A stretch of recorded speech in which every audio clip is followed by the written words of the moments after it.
If we think back to the middle of the 20th century, at the end of the Second World War, when the early years of the World Health Organization, the principal disease problem in the world seemed to be malaria.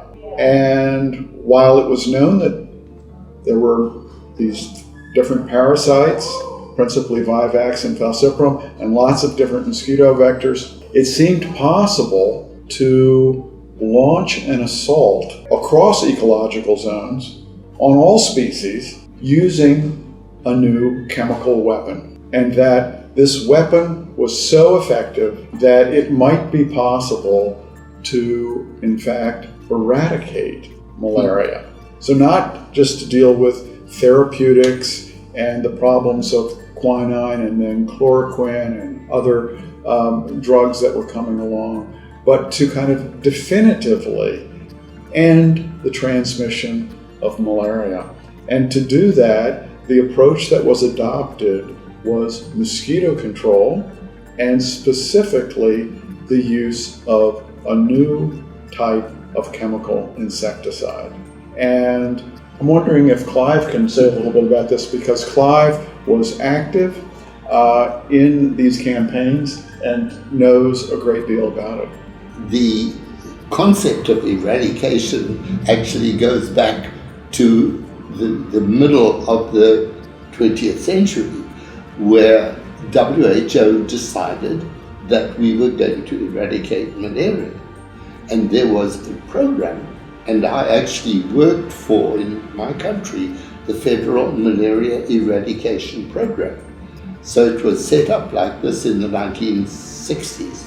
By the 1970s, it was obvious that this was not going to work, because there was a major study done in Nigeria by WHO and 3 or 4 different European research groups to see if they could eradicate malaria from a district in Nigeria. It didn't work because we didn't understand the biology of the parasite, the extensive diversity of the mosquito population, so it was left as a future policy.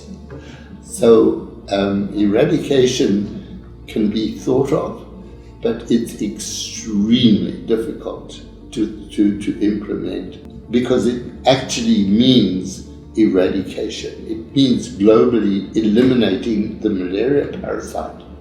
We can't eliminate the mosquitoes. We can't. Well, Clive, what was that miracle insecticide? DDT. DDT. Yes.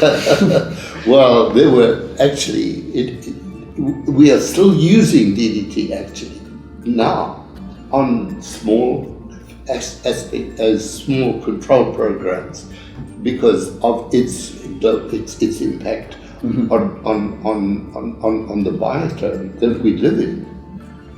We've got to be careful about the use of these things.